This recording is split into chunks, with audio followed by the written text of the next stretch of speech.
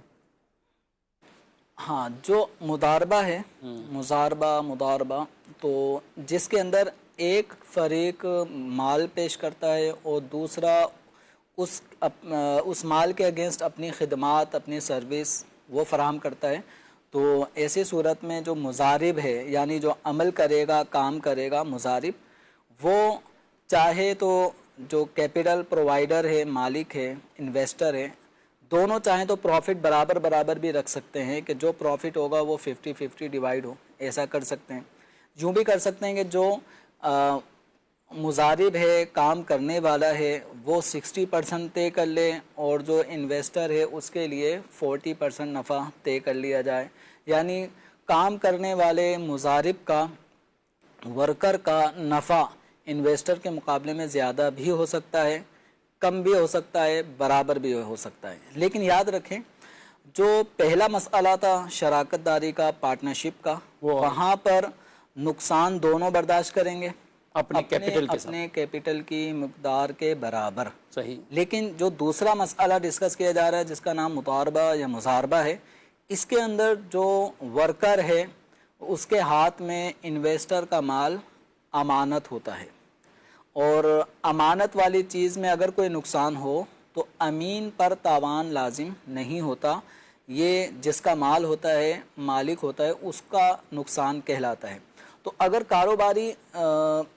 کاروبار کرنے کے دوران بلا کوتاہی، بغیر کسی قسم کی کوتاہی، غفلت برتتے ہوئے اگر کوئی مال میں نقصان ہو گیا، مثلا ناگہانی طور پر وہ چیز ٹوٹ گئی، گر گئی، خراب ہو گئی، جل گئی، رہ گئی، کسی بھی طور پر جس میں اس مضارب کا، ورکر کی کوئی کوتاہی اور غفلت نہ ہو اور اس کیپٹل میں کسی قسم کا نقصان ہوا، تو وہ نقصان ورکر کے اوپر لاگو نہیں کیا جا سکتا. اس کے ہاتھ میں یہ امانت ہوگی اور یہ نقصان جتنا بھی ہوا یہ سب انویسٹر کا، مالک کا ہوگا. البتہ جہاں پر مضارب کی، ورکر کی، کام کرنے والے کی غفلت پائی جائے گی اور پھر نقصان ہوا، تو اس غفلت میں ہونے والا جو نقصان ہے، چاہے وہ 1 روپے کا ہو یا کروڑوں روپے کا ہو، تو وہ غفلت کی وجہ سے ہونے والا نقصان یہ ٹوٹلی طور پر ورکر کے اوپر لاگو کیا جائے گا. مثلا یہ شاپ اسی طرح کھلی چھوڑ کر کہیں قریبی کسی بھی جگہ جا کے باتیں کر رہے ہیں اور اس کی غیر موجودگی میں لاکر سے رقم غائب ہو جاتی ہے یا قیمتی سامان چوری ہو جاتے ہیں، اور اس کی غفلت کی وجہ سے یہ ہوا، تو جتنا نقصان ہوا یہ سب نقصان اس ورکر، مضارب کو اپنے پلے سے بھرنا پڑے گا. یہ نقصان انویسٹر اور مالک پہ نہیں ڈال سکتا. تو یہ مضاربہ کے حکام شراکت داری، شرکت کے حکام سے کچھ مختلف ہیں، نقصان کے اعتبار سے. ہاں، احکامات، اور چونکہ ان دونوں کے نوعیتیں الگ الگ ہیں مال کے اعتبار سے، کہ وہاں دونوں کا مال ہوتا ہے، دونوں برداشت کریں گے نقصان. یہاں چونکہ مال ایک کا ہوتا ہے تو اسی کو نقصان برداشت کرنا ہوگا، اور مضارب پر بھی کبھی کبھی نقصان عائد ہوتا ہے، اس کی بھی صورتیں مختصر میں نے عرض کی ہیں. اور اس میں یہ بھی تو ہے نا، کبھی ایسا ہے کہ اب یعنی سال سے یہ کام چلتا ہوا رہا ہے، اب وہ 6 مہینے 8 مہینے تو آپس میں نفع بانٹتے رہے، وہ یہ بھی لیتا رہا اور وہ بھی لیتا رہا. صحیح. اب 9ویں مہینے میں آ کے نقصان ہوا، تو اب یہ تو نہیں ہے کہ یہ 8 مہینے پہلے نفع لے چکے تو وہ تو جو بھی لینا تھا کھا پی گئے، سب ختم ہو گیا. اب یہ 9ویں مہینے چونکہ نقصان ہے تو یہ صرف رب المال کرے، جس کا پیسہ ہے وہ کرے. تو جو پہلے والا پروفٹ، نفع، وہ بھی اس میں شمار ہوگا، یعنی دونوں اس کو ایک طرح کا واپس کریں یا حساب کتاب میں لیں. اب اگر نقصان اس سے آگے جاتا ہے تو پھر کیپٹل کی طرف جائے گا، رب المال کے سرمایہ کی طرف وہ جائے، ٹھیک ہے، اس کی طرف جائے. لیکن یہ پیچھے جو اس نے لے لیا ہے دونوں نے، تو یہ جو ابھی میری ساری گفتگو تھی، یہ گفتگو ساری اس اعتبار سے تھی کہ کاروبار میں ابھی سٹارٹ ہوا، ون ڈیل ہوئی ہے، ہاں، چلیں گے، ابھی ایک ہی دفعہ میں نقصان ہو گیا. ابھی ان لوگوں نے آپس میں نفع تقسیم نہیں کیا تھا اور نقصان ہو گیا، تو یہ نقصان انویسٹر کا ہے.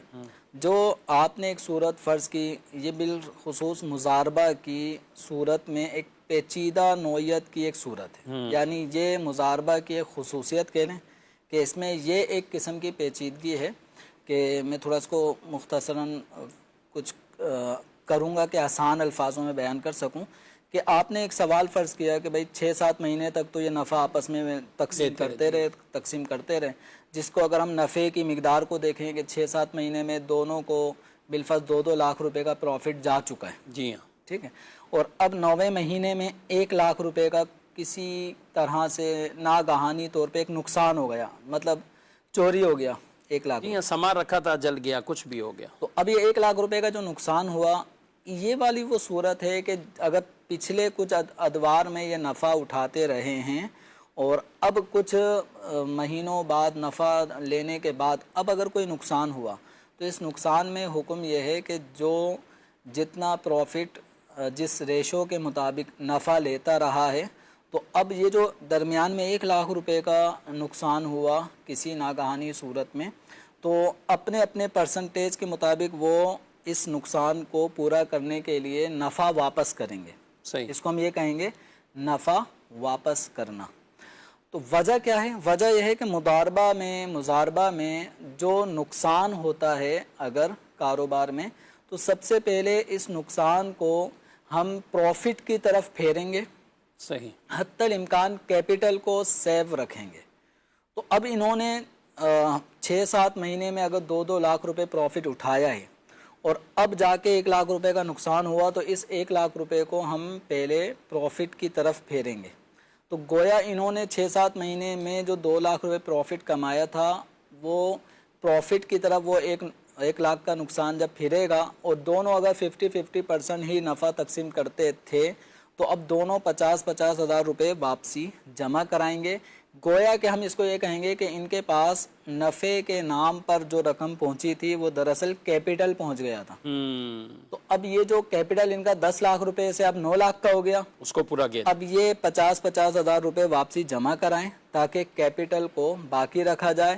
اس ہونے والے نقصان کو ہم نفع کی طرف پھیریں گے. اس کو آپ یوں سمجھ لیں کہ جیسے پہلی مرتبہ ہی اگر 10 لاکھ روپے سے کام شروع کیا اور ابھی 11 لاکھ روپے تک آ گیا, یعنی 1 لاکھ کا پروفٹ ہوا, ابھی آپس میں تقسیم کرنا چاہ رہے تھے 1 آدھ دن بعد, اس سے پہلے ہی 1 لاکھ کی چوری ہو گئی.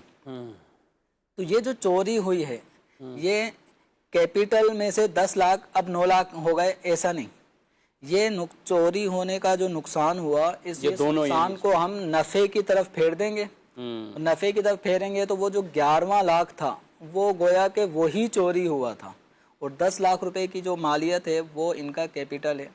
تو مضاربہ میں جب کبھی نقصان ہوگا تو ضابطہ یہ رکھیں, ذہن نشین کر لیں کہ یہ نقصان نفع کا ہوگا, کیپٹل کو حتی الامکان بچائیں گے. اگر نقصان اتنا زیادہ ہو گیا کہ نفع بھی اس کو کور نہیں کر پا رہا اور یہ نقصان کیپٹل تک جا رہا ہے, تو اب کیپٹل کا ہونے والا نقصان یہ مضارب پر لازم نہیں ہوگا. لیکن جمیل صاحب یہاں یہ کتنی دین اسلام کی یعنی یہ خوبی ہے اور خوبصورت یہ احکامات ہیں کہ سرمایہ کار کی وہ سرمایہ کاری, اس کی انویسٹمنٹ, اس کے پیسے کا تحفظ کتنا بیان کیا گیا. یعنی ہمارے معاشرے میں بالکل الگ چل رہا ہے. وہ کیا ہے, وہ بلکہ آپ نے جو مسائل بیان کیے اس پہ وہ تانا دیں گے, آپ پہلے 8 مہینے نفع مل رہا تھا, مزے لے رہے تھے, ابھی نقصان ہوا تو ابھی آپ یہ بات کر رہے ہو, یا دوسرا یہ ہوتا ہے کرا کے مجھے تو نقصان ہو گیا, آپ کا کچھ نہیں ہے بھائی, گیا سب کچھ گیا. وہ بیچارے جنہوں نے کسی طرح انویسٹمنٹ کی ہے, اب جب آخر میں ان کو یہ ہوتا ہے کہ وہ نقصان ہو گیا اور نقصان واقعی ہوا, تو اس کے بھی کوئی شرعی تقاضے ہیں. ناظرین کرام, اگر آپ کا کوئی بزنس میں ایسا جھگڑا, کسی سے تنازع ہو جاتا ہے تو ظاہر ہے اس کے بھی جو شرعی احکامات ہیں, جہاں شریعت آپ کو کہے کہ یہ چیز آپ کو برداشت کرنی ہے تو وہ آپ کریں گے, جہاں دوسرے کو کہا جائے تو وہ آپ کریں گے, ان کو کرنا ہوگا. لیکن خود ہی اس پر ڈال دینا, پیسے لوگوں سے لے رہے تھے, لینے کے بعد جب کاروبار میں لگا رہے ہیں بے دریغ ہو کے, بغیر سوچے سمجھے, بھائی یہ تھا کہ یہاں سے اتنا نفع مل جائے گا, پیسہ آ رہا ہے, لگا دیتے ہیں. اچھا, ایسے لوگ بڑے چلاک ہوتے ہیں, یعنی وہ بعض اوقات کسی کا مائنڈ بناتے ہیں نا, 1 کروڑ روپے کی انویسٹمنٹ ہے, 50 لاکھ کی انویسٹمنٹ ہے, کر لو, یہ ہو جائے گا, وہ ہو جائے گا, وہ سارا کچھ اس کو بتا دیتے ہیں کہ آپ دیکھیں کہاں سے کہاں پہنچ جانا ہے یہ سلسلہ, 2 مہینے میں, 3 مہینے, 4 مہینے, آپ کو تو بہت کچھ مل جائے گا. اچھا, ایسے کے پاس پوچھا جائے, اچھا آپ کے پاس پراپرٹی ہے, آپ کے کوئی فلیٹ ہیں, آپ کے پاس پلاٹ ہیں, آپ کے پاس گھر میں جیولری ہے, تو بھائی اتنا ہی اگر یہ یقینی نفع ہے تو آپ وہ بیچ کے پورا ہی نفع آپ رکھ لو نا یار. یعنی آپ مجھے جو یہ کسی کو کپڑے یہ دے رہے ہو کہ آپ کو یہ بچے گا یہ بچے گا یہ بچے گا، تو اس کو بولو پورا ہی نفع تو ہی رکھ بھائی، نہیں یہ آپ یہ لے لو. یہ ناظرین کرام، ہم چونکہ دارالفتا میں تو وہ کیس آتے ہیں جمیل صاحب کے جس میں واقعی کوئی جھگڑا اور اس طرح کے معاملہ، لیکن ہے کتنے. یعنی بعض اوقات بیچارہ جو انویسٹمنٹ کیا ہوا، اچھا اس میں کچھ بیوائیں ہیں ان کے پیسہ لگا دیتے ہیں، عورتوں کے پیسے لگا دیے، خاندان والوں کے لگا دیے، کوئی اور کسی شریف آدمی سے لیے وہ لگا دیے. کاروباری کسی کو یوں نہیں دیتا، یعنی جو کاروباری ہوگا پکا اس کو کوئی یہ بہاریں سنا رہا ہو نا کیسے تو باغ سے نکل آئیں گے تو یہ پھول ہیں تو یہ آپ کو اتنا پروفٹ ہو جائے گا، وہ کہے گا میں خود ہی کر لوں گا، مجھے پروفٹ جو لینا ہوگا میں خود ہی کما لوں گا، خود ہی محنت کر لوں گا، یا میں خود ہی ڈیل کر لوں گا. وہ یوں عام طور پہ کسی کی بات میں نہیں آتے. وہ آتے بھی ہیں تو وہ بزنس کے پوائنٹ سے آتے ہیں اور خود بھی شریک ہوتے ہیں ان معاملات میں. لیکن عام ہوتے ہیں جو کاروبار نہیں کر رہے ہوتے، نوکری پیشہ دیگر کسی طرح جمع پونجی کر لی تو اب وہ اٹھا کر پوری کی پوری کسی اور کو دیتے تھے کہ یہ ہمیں کما کر دے گا. یہ بھول ہے آپ کی کہ وہ بیٹھا ہوا آپ کو کما کے دے. تو اس لیے ہر وقت اس طرح کے نااعتماد کرنے چاہیے. ہم ہر ایک کو برا بھی نہیں کہتے، کئی اچھے لوگ بھی ہیں کہ جن سے لوگوں نے انویسٹمنٹ کر کے رکھی ہوئی ہیں، ہماری وہ مراد بھی نہیں ہے. لیکن معاشرہ آپ کو ہر آئے دن اس طرح کے ہم اسکینڈل پڑھتے بھی ہیں، اخبارات میں آتے ہیں، سوشل میڈیا پہ پھیلتے ہیں، اور ہر محلے میں چاہیں تو ہر دوسری تیسری گلی میں آپ کو اس طرح کے کوئی کیس مل جائیں گے. تو ان میں احتیاط کرنا چاہیے. آپ کا پیسہ جب تک آپ کے پاس ہے تو وہ تحفظ کے پاس اپنے پاس رکھا ہے. میں کہتا ہوں اس کو ویسے ہی رکھا رہنے دیں، اس لالچ میں نہیں آئے کہ یہ 25,000 30,000 روپے پر منتھ مجھے یوں پروفٹ مل جائے گا. ہاں بعض صورتوں میں تو وہ ہوتا ہی سود ہے، تو ہم سود کے اوپر گویا کہ پیسہ دے رہے ہوتے ہیں، اور اس میں تو یہ ساری چیزیں جتنے احکامات بیان کیے وہ ہوتے بھی نہیں ہیں، نہ مداربہ ہے، نہ مشارکہ ہے، نہ کچھ اور چیزیں. اور وہ بس سود پہ دیا کہ 25,000 آئے گا، 30,000 آئے گا، 35,000 آئے گا، تو وہ تو جائز ہی نہیں. اس کو فوراً ختم کرنا ہے. اب بھی کسی کے ساتھ ہے تو اس کو بالکل ختم کریں. دارالفتا سنت کا نمبر اپنے پاس رکھیں اور اس پر بھی آپ معلومات لے سکتے ہیں. کسی کو پیسے دیں تب بھی شرعی رہنمائی لے لیں، کسی سے پیسے لیں کاروبار کے لیے تب بھی اس کی شرعی رہنمائی ہمیں ضرور حاصل کر لینی چاہیے، تاکہ شریعت کے تقاضے بھی پورے ہوں، کسی کا ناحق طریقے سے مال بھی ہمارے پاس نہ آئے، اور ہم جو پروفٹ دے رہے ہوں تو وہ بھی سود کے زمرے میں نہ آئے، وہ جائز ہی طریقے سے ہمارا وہ پروفٹ جا رہا ہو. تو بہرحال کافی طویل گفتگو ہوئی، ایک موضوع تھا اور اس پر ہم نے یہ گفتگو سنی ہے. مزید آگے سوالات کی طرف بڑھتے ہیں. جمیل صاحب ایک سوال ہے، کیا اسلامی بہنیں مسجد بیت میں، گھر کی مسجد میں نفلی اعتکاف کی نیت کر سکتی؟ مسجد بیت میں اسلامی بہنیں اعتکاف کر سکتی ہیں. ماہ رمضان المبارک کا بھی اعتکاف کر سکتی ہیں، نفلی اعتکاف بھی کر سکتی ہیں. نفلی اعتکاف بھی کر سکتی ہیں. ان کے لیے مسجد بیت ہے اور ان کو ویسے بھی اس کو بھی صاف ستھرا رکھنے کا حکم ہے. تو جہاں سنت اعتکاف کی رمضان شریف کے آخری عشرے والی ہوتی ہے تو نفلی بھی ہو سکتی ہے، بلکہ وہاں جانا بھی چاہیے، بیٹھنا بھی چاہیے. نماز بھی جب پڑھیں گے تو انشاءاللہ ثواب ان کو مزید اس میں ملے گا. نماز کے لیے چارپائی کو ستھرا بنایا تھا اور اس پہ نماز پڑھ رہے تھے، اب بعد میں کوئی آیا تو آگے لیٹ گیا، تو نمازی کیا کریں گا؟ یعنی یہ تو کہہ رہے کہ سامنے چارپائی اور ادھر نماز پڑھیں، دوسری طرف سے کوئی آیا اور آ کے لیٹ جاتا ہے. چارپائی پہ اگر کوئی لیٹ بھی گیا بالفرض اور انہوں نے چارپائی کو ستھرا بنایا تھا، یعنی چارپائی ویسی ہی جس انداز سے بچھی ہوئی ہوتی ہے اس انداز سے بچھی ہوئی تھی اور باقاعدہ وہ سترے کی مقدار تھی، تو اس صورت میں جو وہ سترے کی مقدار پوری کر رہی تھی اور نماز شروع کر دی، بعد میں اگر کوئی آدمی آ کے چارپائی پہ لیٹ جاتا ہے تو اس بعد میں آنے والے شخص کا یہ عمل جائز نہیں ہوگا، البتہ نماز ہو جائے گی. نماز ہو جائے گی. اچھا اس میں اگلا سوال یہ بھی کہ پہلے سے بھی کوئی سو رہا ہو تو ہم اس کے پیچھے اسی کو ستھرا بنائیں اور اسی طرف ہم نماز پڑھیں، تو اس میں کچھ؟ اب اگر کوئی چارپائی پہ سو رہا تھا اور اسی کی طرف رک کر کے چونکہ جانب قبلہ ہی وہ شخص چارپائی پہ سو رہا ہے اور اب نماز اگر کوئی پڑھ رہا ہے تو نماز ہو جائے گی. البتہ بہتر یہ ہے کہ سونے والا شخص اگر نمازی کے سامنے ہے تو پھر نماز شروع نہیں کرنی چاہیے، اس سے ہٹ کر کوئی سمت قبلہ کوئی جگہ خالی ہو تو وہاں رک کر کے نماز پڑھی جائے. ٹھیک. مزید سوال. میرا نام سدرا فاطمہ ہے، میں بہاولپور سے عرض کر رہی ہوں. میرا آپ سے یہ سوال ہے کہ ہم نے ایک منت مانی تھی کہ میں جب اپنا گھر مل جائے گا تو ہم محفل میلاد کریں گے، اور جب گھر مل گیا محفل میلاد نہیں کی لیکن قرآن پاک کا ختم کروایا